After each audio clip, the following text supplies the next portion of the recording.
Good morning students. आपका chapter 6 start हो गया था, विभाज्यता की जांच। और हमने कल किया था एक्सरसाइज 6.1 किया था। 6.1 में हमने क्वेश्चन 1 और 2 किए थे और आज हम स्टार्ट करेंगे प्रश्न 3 से स्टार्ट करेंगे। मैंने आपको इसमें 2 से भाज्यता और 5 से भाज्यता के बारे में समझाया था और हमने उसी के क्वेश्चन किए थे। 2 से भाज्य संख्याएं कौन सी थी? जिन संख्याओं के इकाई स्थान पर 0, 2, 4, 6, 8 इनमें से कोई सा भी अंक है तो वो संख्या 2 से भाज्य है। और 5 से भाज्य संख्या कौन सी है? जिस संख्या के इकाई के स्थान पर 0 या 5 है तो वो संख्या 5 से भाज्य है। अब देखिए 10 से भाज्यता की संख्या कौन सी है? जिन संख्याओं के इकाई स्थान पर शून्य होता है, सिर्फ शून्य इकाई स्थान पर, तो वो संख्याएं 10 से भाज्य होंगी। अब देखिए प्रश्न 3 क्या कह रहा है? 10 से भाज्य संख्या सम होती है या विषम होती है? 10 से भाज्य संख्या, देखिए प्रश्न 3 है। प्रश्न 3 में देखते हैं हम 10 के गुणज कौन से होते हैं? 10, 20, 30, 40, 50 होते हैं, 100, फिर देखिए 110। मतलब कहने का ये है कि इनका क्या कहना है इसका कि इकाई स्थान पर क्या है? सब में शून्य है। और मैंने आपको क्या बताया था? 2 से भाज्यता की संख्या कौन सी होती है? जो सम संख्या ही होती हैं, जो जिनके इकाई के स्थान पर 0, 2, 4, 6, 8 वो इकाई के स्थान पर वो संख्याएं 2 से भाज्य होती हैं। यानी वो संख्याएं सम संख्याएं होती हैं जिनके इकाई के स्थान पर 0, 2, 4, 6, 8 में से कोई सा भी अंक है तो वो संख्याएं सम संख्याएं होती हैं। और इसमें 10 से भाज्य संख्याएं जो हैं क्या है? इकाई के स्थान पर शून्य है। यानी ये सब संख्याएं क्या हैं? सम संख्याएं हैं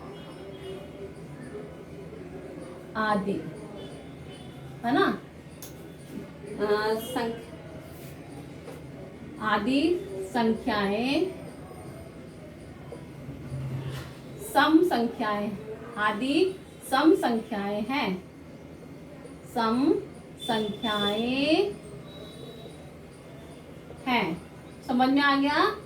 नंबर 4, 2983 में से कम क्या घटाएं कि वह संख्या 10 से भाज्य हो जाए?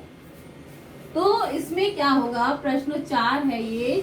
2983 में से कम क्या घटाएं कि यह संख्या 10 से भाज्य हो जाए? तो देखो एक बार 10 से हम भाग दे के देखते हैं।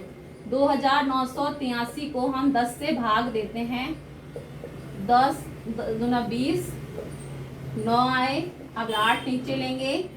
10 हम 90, घटाया 8, 3 नीचे आ गया, 3 8 80, बचा क्या? 3। यानी अगर हम इस संख्या में से क्या बचा? अगर ये 3 नहीं होता तो ये पूर्ण रूप से 10 से भाज्य होता ना? यानी इस संख्या में से अगर हम 3 को घटा दें तो ये संख्या 10 से पूर्ण रूप से भाज्य होगी। प्रश्न क्या कह रहा है? 2983 में से कम क्या घटाएं कि यह संख्या 10 से भाज्य हो जाए? यानी क्या हुआ? इस संख्या में से 3, देखो 3 घटा दिया जाए, 3 घटाया जाए तो 2983 माइनस 3 क्या बचेगा? 2980। संख्या 10 से भाज्य होगी। आ गया समझ में? इस संख्या में से 3 घटाया तो ये क्या बचा? ये संख्या 10 से पूर्ण रूप से भाज्य होगी। अब नंबर 5 में क्या कह रहा है? 6668 में कम से कम कितना जोड़ें कि यह संख्या 5 से भाज्य हो जाए? इसमें भी हम 5 से इस संख्या को भाग देंगे और आप इसको भाग दिए बिना भी कर सकते हैं। वैसे में कम से कम क्या जोड़ें ये पूछ रहे हैं। तो आप देखिए 5 से इस संख्या को हम भाग देते हैं। 5 से हम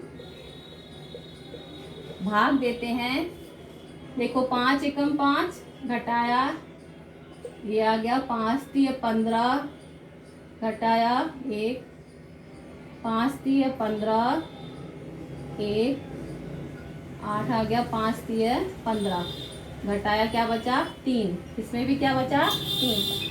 अब आपसे क्या कह रहे हैं, कम से कम कितना जोड़ें, इसमें क्या कह रहे हैं, ध्यान देना इस बात पे, कितना जोड़ें। अब देखिए यहाँ पर 3 है और इससे भाग देने पे क्या 5 से भाग कब दिया जा सकता था, अगर ये 5 होता यहाँ पे, यही होता ना, तो भाग दे देते।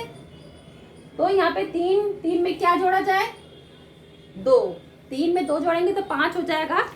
यानी इस संख्या में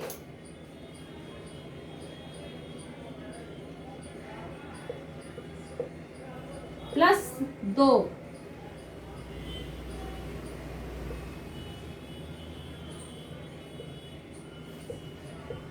2 जोड़ा जाए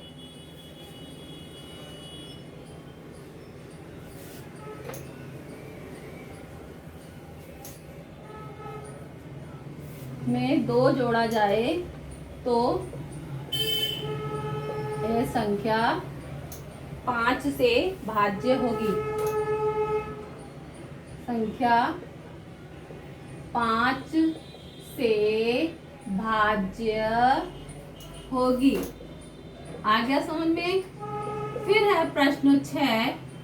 प्रश्न 6 में आपसे कह रहे हैं ये 85,372 में छोटी से छोटी संख्या क्या जोड़ी जाए कि प्राप्त नई संख्या 5 से पूर्णतया विभाजित हो जाए। क्या जोड़ी जाए। अब आप देखिए, वैसे आप इसको मौखिक तौर पे भी कर सकते हैं। इसमें इकाई के स्थान पर क्या है 2 है, तो 2 की जगह अगर 5 होता, यही मतलब है ना इसका, 2 की जगह अगर 5 होता तो 5 कब होगा, उसमें 3 जोड़ेंगे तभी तो होगा ना। देखिए अब हम इसको भाग देके नहीं कर रहे हैं, हम डायरेक्ट करेंगे। देखिए ये तो मैंने समझाने के लिए किया था आपको। ये है संख्या। अब इसमें कह रहे हैं छोटी से छोटी क्या संख्या जोड़ी जाए कि प्राप्त नई संख्या 5 से पूर्णतया विभाजित हो जाए। तो हम इकाई के स्थान को ही तो देखते हैं। इकाई के स्थान पे क्या है 2। अगर यहाँ पर 5 होता यानी तो वो 5 से विभाज्य हो जाती, भाज्य संख्या हो जाती। यानी इस संख्या में हम क्या जोड़ें +3, क्या जोड़ें +3, तो ये 5 हो जाएगा ना। तो ये क्या हो जाएगा, ये संख्या 5 से भाज्य होगी। क्या जोड़ा हमने इसमें 3 जोड़ा है, ध्यान देना। इसमें 2 जोड़ा था हमने। ऐसे ही प्रश्न 7। प्रश्न 7 में क्या है, इसमें भी संग में छोटी से छोटी क्या संख्या घटाई जाए तो 5 से पूर्णतया विभाजित हो जाए। तो इसी संख्या को फिर लिया देखो, और बिल्कुल घबराना नहीं है, कंफ्यूज नहीं होना। अब इसमें कह रहे हैं घटाया क्या जाए। यहाँ पे इकाई के स्थान पे क्या है 2। अगर हम 2 घटा दे तो यहाँ पे क्या हो जाएगा 0। 5 से भाज्य के लिए क्या है, इकाई के स्थान पर या तो 0 हो या 5 हो। तो यहाँ पे क्या जोड़ा जाए, तो हमने 5 करने के लिए क्या करा +2 कर दिया। अब ये कह रहे हैं कि इसमें से क्या घटाया जाए कि 5 से पूर्णतया भाज्य हो। तो हम 2 को घटा दे तो यहाँ पे क्या आ जाएगा 0 हो जाएगा। तो इस संख्या में हम -3 कर दें, सॉरी -2 कर दें तो क्या संख्या हो जाएगी 85,370। संख्या